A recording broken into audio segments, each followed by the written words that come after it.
Good afternoon and welcome to the 35th National Business Book Awards ceremony, this year in virtual format. I'm Gino Scapletti, Vice Chair of Strategy and Innovation at Bennett Jones. Together with Miles S. Nadell, our firm is proud to be a presenting sponsor for this award. Authors have consistently provided valuable perspectives on important business topics and trends shaping our country. We have tremendous Canadian writers and notable themes that are well highlighted in the winners and finalists over the years. The late Tony Peterson once said, "If there is a book you want to read, but it hasn't been written yet, then you must write it." This year's finalists responded to that call. As a law firm focused on helping companies deal with their most complex issues, it is a natural fit for Bennett Jones to support an award that profiles innovative and influential thinking on matters that concern the business community. With a jury chaired by Peter Mansbridge and comprised of leaders in business, academia, government, and publishing, the review and selection criteria are credible and robust. Before turning the program over to Peter, let me make a few comments about today's webcast. If your internet quality is poor, click on the Switch Stream button to view the webcast at a lower bandwidth. If you have technical issues during the program, click on the Request Help button at the right-hand corner on the webcast page. A response will be sent to the email address you provided. As chief correspondent for CBC News and anchor of the National for over 30 years, Peter Mansbridge has met and interviewed countless business and government leaders from around the world. His vast experience brings unique perspectives to the table. With his own recently published book entitled Extraordinary Canadians: Stories from the Heart of Our Nation, Peter also has responded to the call to write, describing remarkable Canadians who inspire us all. We thank Peter Mansbridge for his commitment to this award. I will now turn the program over to you, Peter. All right, Gino, thanks so much for those kind words, and thank you for your continued support of the NBB Award. Well, I'm speaking to you today from Stratford, Ontario, where I've been kind of holed up for the last 8 months, but enjoying every moment, if one can, of this difficult time, trying to find different ways to enjoy it and to also at the same time help others. Well, today we're celebrating the 35th anniversary of the National Business Book Award, and we're recognizing great business writing in Canada. While you reflect on today's outstanding authors, we encourage you to join the conversation online at NBB Award. Let me mention that again, online at NBB Award. In this out of the ordinary year, I'm delighted to share this occasion with you as we pause to celebrate Canada's extraordinary business authors. And this is a very special year for the National Business Book Award as we celebrate the authors and winners who have contributed their stories and thought leadership for 35 years. Some of you may know that we planned a big luncheon celebration, but in this new COVID era, of course, that's not possible. So I'm so pleased that you're able to join us for our first ever virtual award ceremony. National Business Book Award authors are internationally recognized as leaders in spotting current and future Canadian and global business issues. Thought leadership and strategy, history and politics, and big personalities in the business world are examples of the important topics and stories told over the history of this award. Throughout 2020, the NBBA has been featuring a retrospective of Canada's best business authors, and also featuring that on social media. Past winners include Federal Finance Minister Chrystia Freeland. I mean, just think about that. She's Deputy Prime Minister now, and it all started as an award winner at the NBB Awards, right? Neuroscientist Daniel Levitin, Naomi Klein, journalist Jackie McNish, Globe and Mail editor Sinclair Stewart, and Chancellor of Queen's University Jim Leach, to name just a few of the past winners. In honor of the 35 years that we've been going here, I'd like to introduce NBBA winners who are here with us today. Anne Shortell, together with Patricia Best, is the first winner of the National Business Book Award for their work, A Matter of Trust, Power and Privilege in Canada's Trust Companies, in 1986. Ian Brown, who wrote Freewheeling and won the award in 1990. Jim Leach, who together with Jackie McNish co-authored The Third Rail, Confronting Our Pension Failures. They won the NBBA in 2014. The stories that these authors have told together with the other amazing winners and finalists remind us of Canada's rich business history and the depth of talent we have with our own world-class business writers. This year, there was a strong field of books, and the finalists could not be more interesting and relevant as business pivots and reimagines its future. Now, I'd like you to meet my fellow jury members who have the daunting task of reading and evaluating the books that have been nominated. David Dennison, corporate director and businessman. Deirdre McMurdy, journalist and our adjudicator. Author and publisher Anna Porter. The Honorable Senator Pamela Wallin.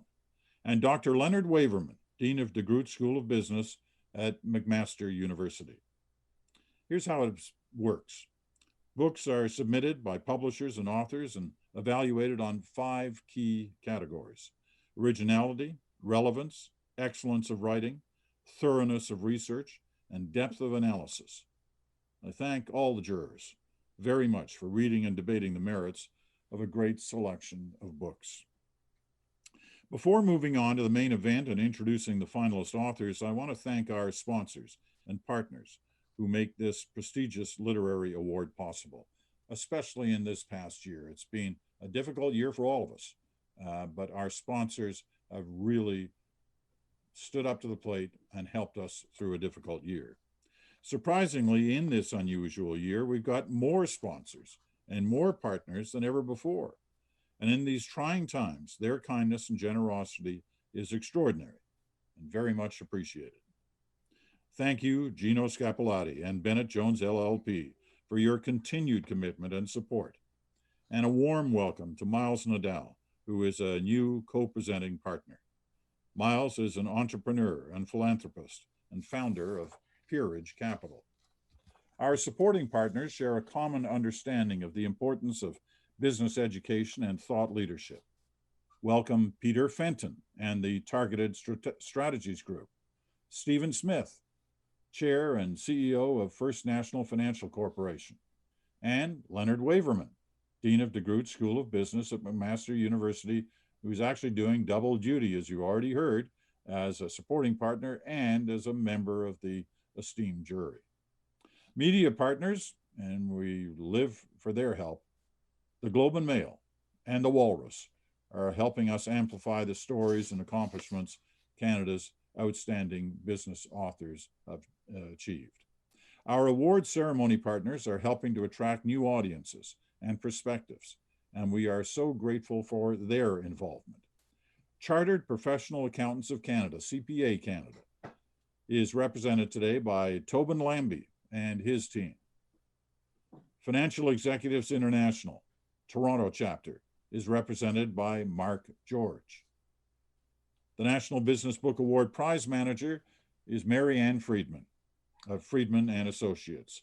Mary Ann's managed the award for 33 of the 35-year history of the award. It's easy to get sidetracked by the story of the day, but the business authors that we're honoring today have consistently moderated and framed the conversation on Canadian business. Some are business owners, Others are academics and thinkers. No matter how they come at their topics, they have successfully spotted trends, shared their views, and provided us with the ability to look back at Canadian business history, to get a picture of what Canada was and what Canada is today. And this year's finalist books are no exception. Though they were published in 2019, long before the disruption and uncertainties of the pandemic, the topics remain timely. This year's finalists provide reflection and insight on an array of topics, including trade union development and the workplace, cause-related marketing, the state of Sino-Canadian relations, and the reinvention of a business. Now, let me introduce the finalists for 2020. Andrea Benoit, Viva Mac, AIDS, Fashion, and the Philanthropic Practices of Mac Cosmetics Company. Published by University of Toronto Press, Andrea recounts the history of one of Canada's most successful entrepreneurial companies, founded by Frank Toscan and Frank Angelo. Arlene Dickinson, Reinvention, Changing Your Life, Your Career, Your Future. Published by HarperCollins Publishers, Arlene has developed a blueprint for anyone embarking on a new career path and setting new goals and metrics for success. Wendy Dobson, Living with China, A Middle Power Finds Its Way. Published by University of Toronto Press at a time of historic geopolitical shifts, Wendy advocates for Canada's adoption of a new Canada-China strategy. Wendy was also named as an NBBA finalist in 2010 for Gravity Shift, How Asia's New Economic Powerhouses Will Shape the 21st Century. And John Stefanini, More Than We Bargained For, An Untold Story of Exploitation, Redemption, and the Men Who Built a Workers' Empire. Published by Sutherland House, John's autobiographical immigrant story tracks his arrival in Canada in 1959 through his career as a construction industry union organizer in the early days of a Toronto building boom. Now, I'm going to talk very briefly to each one of our four finalists with a common question. Same question to each one of them, really, but it'll give you a sense of how these books came about. So, Andrea Benoit, let me start with you. Andrea, what inspired you to write this book? Right, thanks, Peter. Well, my research is about the intersection of promotional culture and social causes. So in the course of my research, I was looking at a number of what we would think of as cause-related marketing campaigns, very successful global campaigns. And as a Toronto girl, I knew about MAC Cosmetics and its philanthropy around HIV/AIDS with its own charity, MAC AIDS Fund. So I started doing some more research into MAC and the MAC AIDS Fund and its origins. And I found that there was absolutely nothing in scholarly literature cutting across a number of different fields to really get at the origins of the company and its philanthropy in Toronto in the 1980s. So the more research that I started doing, the more I realized that this was the story that I needed to write. And I realized very quickly that MAC was doing something quite different to other cause-related marketing campaigns, if we could even call it that. It was doing something that was really not marketing at all, but was very much informed by the cultural context in which it arose. And it was a very Toronto story and a very Canadian story. So I wrote that book that I was looking for. And you wrote it all on that typewriter right behind you. I did, actually. It was a very slow process, but I got there in the end. All right, Andrea, thanks very much. Let's move on to Arlene Dickinson now. And Arlene, your thoughts on what inspired you to write your book.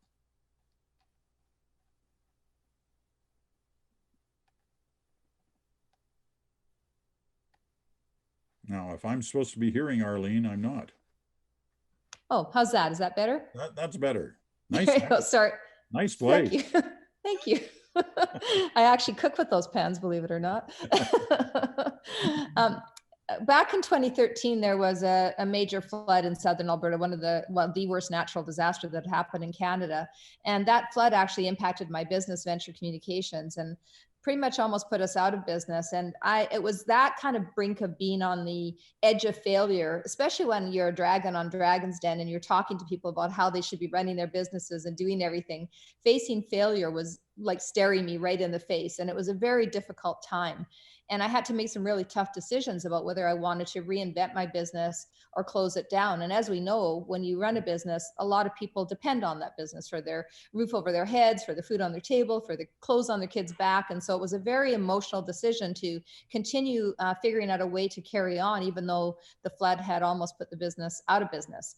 And so I wanted to tell how I went through that story and how I reinvented the organization into what it is today. And I felt that that blueprint would be helpful to other people as they were going through reinvention. And in today's world, that's happening all around us. So wanted to share the process I had gone through, which is really a very pragmatic, practical process that we can all follow, both in our own personal lives and in our professional lives. All right. Well, let's move on then to Wendy Dobson, who is our third finalist today. And Wendy, the inspiration behind your book.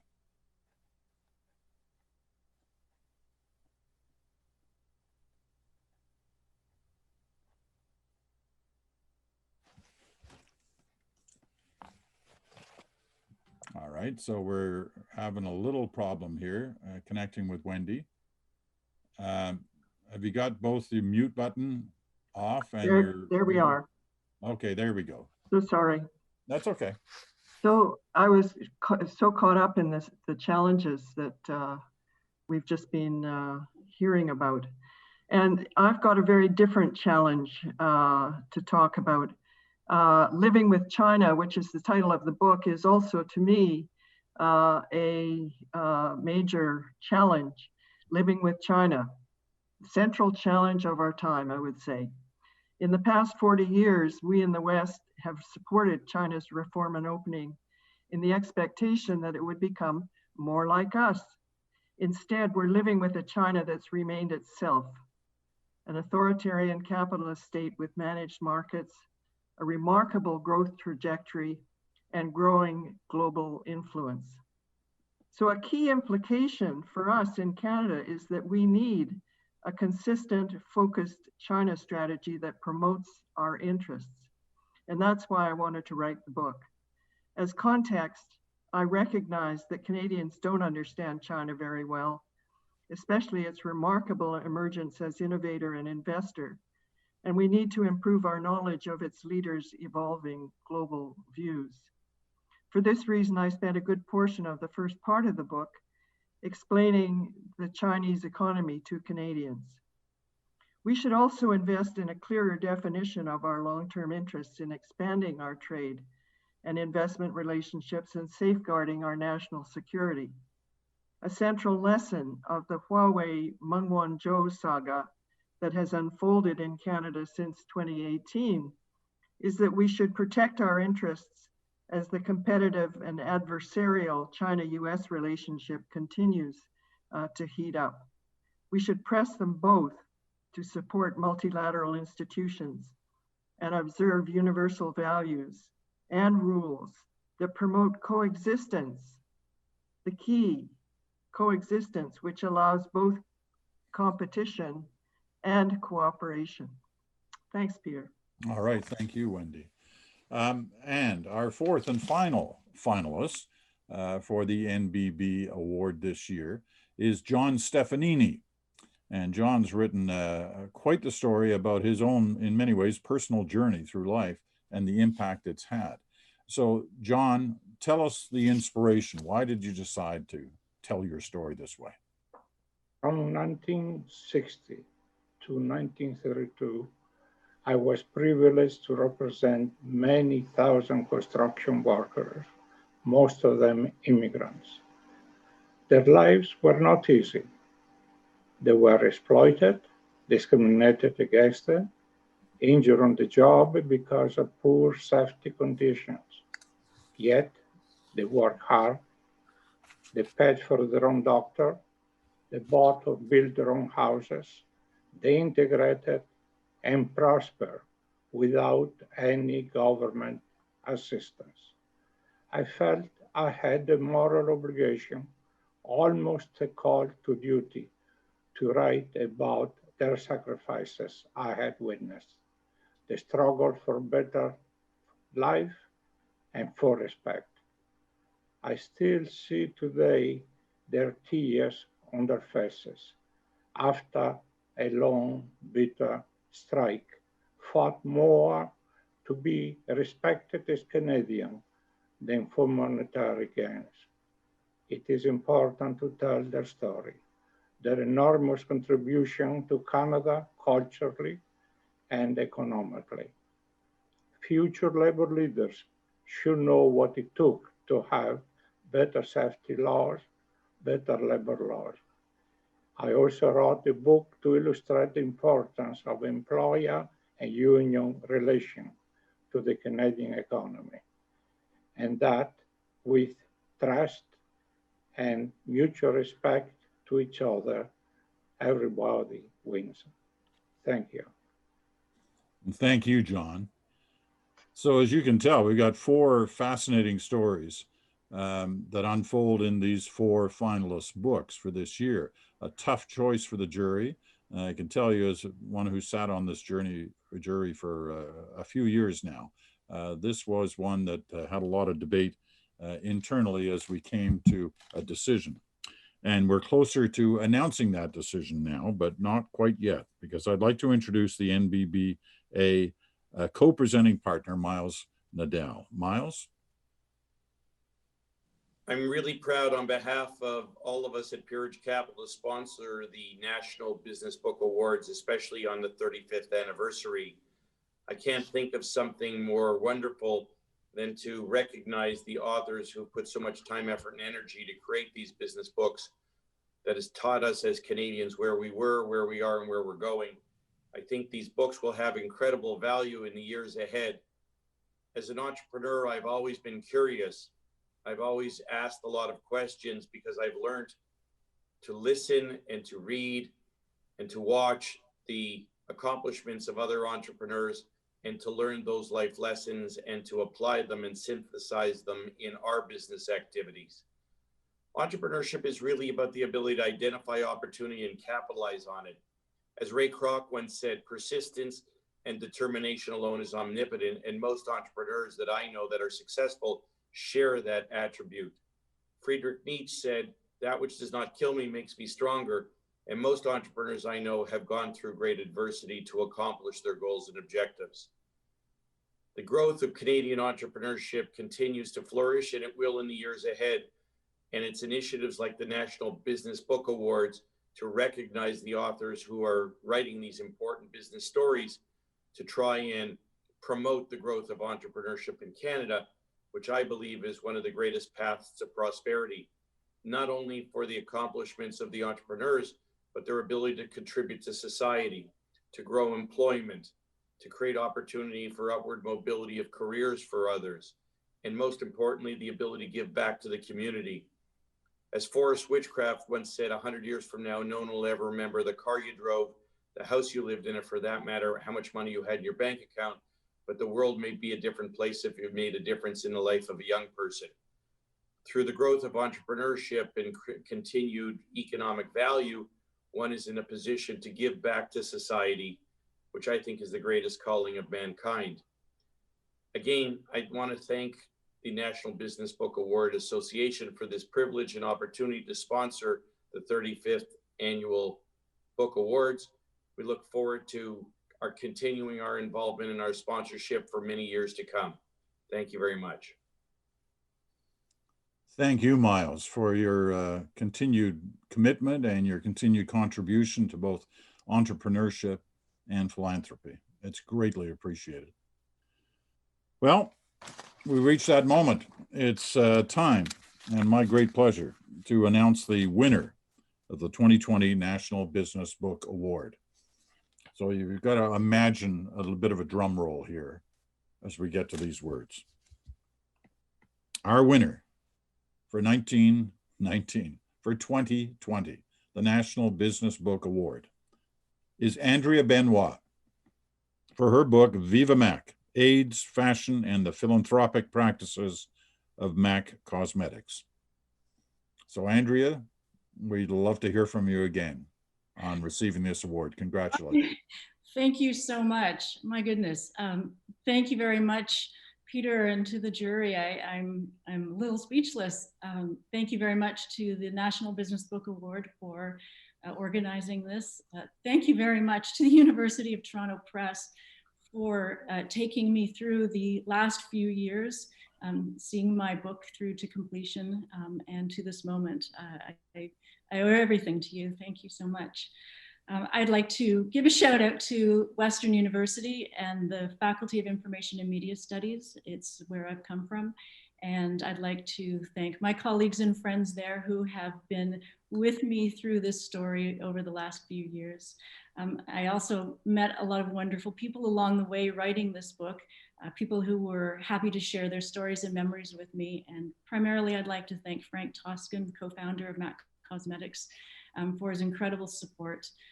I'd also like to thank my fellow finalists whose books I read and thoroughly enjoyed and have given me a great deal to think about. So thank you to you as well.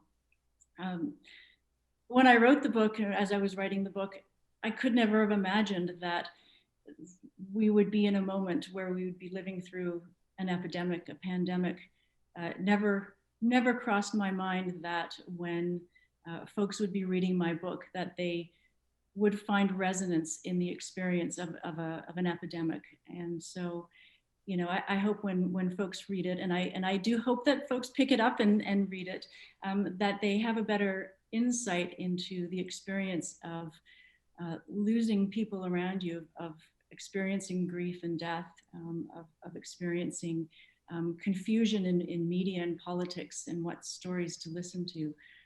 But I also hope that they take the story to heart and see that in themselves a way to be kind to one another and to help one another. And I think that's really the message that I wanted to get across in my book, is that ordinary people can do extraordinary things, and they need to be open to that. So thank you very much again, National Business Book Award, and Peter Mansbridge and the jury.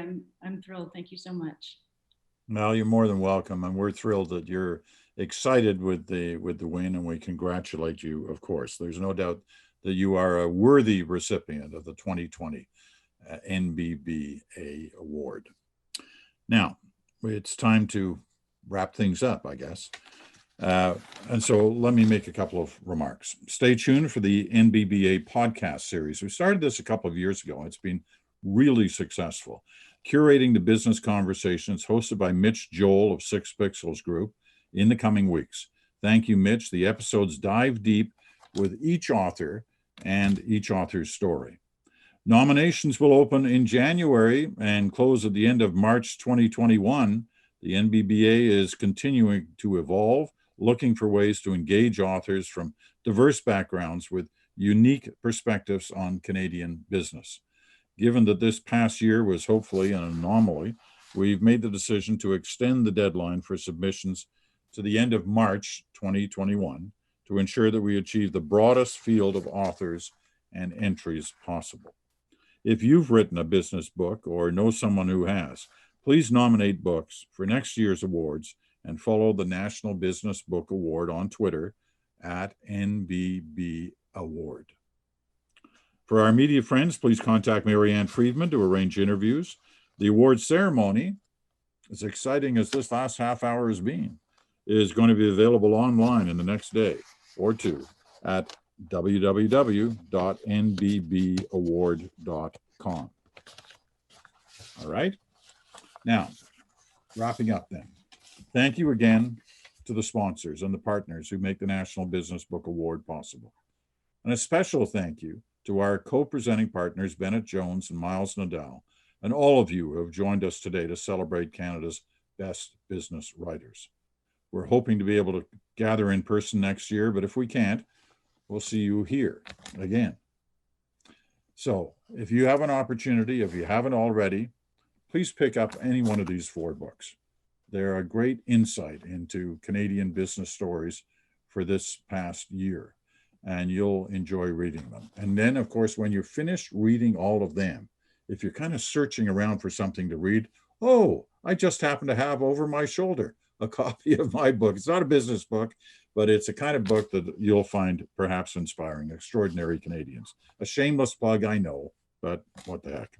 So that's it for the 2020 National Business Book Awards. Stay tuned for nominations.